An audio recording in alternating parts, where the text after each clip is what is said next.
Pamasahe. Dirigikan padulong og singon ka ni. Kaning Butuan. 150 di 300. Ang pagpadong na yung duha dito is pagpadulong rin sa Butuan to kuan kaya siguro mga 300 pod no. Sige. So na yung sa Kalibo, gawanta mo sa Kalibo. Pamasahe. Salamat kay na sira. Oo. Pampamasahe niya padulong og Surigao. Daghang salamat ka si pangin mo sir. Abil.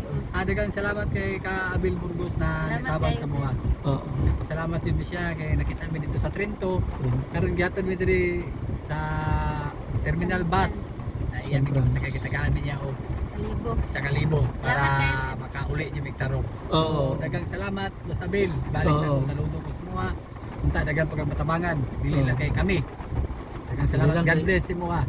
Ang mo balik sa tabangan niyan kay tas-an naman. Ingat always. Kanunay man ang kwarta. Natural naman na kanunay. Sige. Salamat kayo. Sige. Amping mo sa biyahe. Last labaw ka na po Abel. Ingat permit sa Sige. Salamat kayo, sir. Oo. Salamat. Sige, salamat.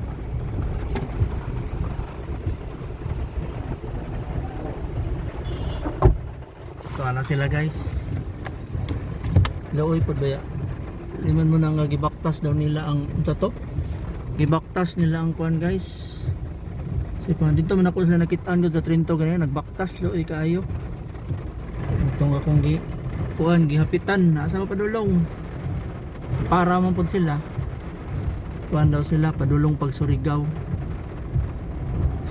City kalayo kay ato gikan pa sila og kuan gikan sila og sa lugar ni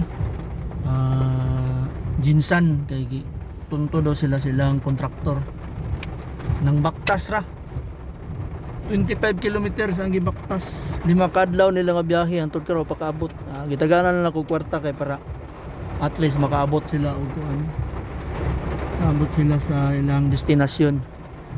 Doy man pod. Sabi nga karon ulan-ulan. Sa kita naman po siguro sa tong kabahin na to. Sa kuha kay naagyan magud ako na mo nang mutabang gyud ta. Hala guys, mura to.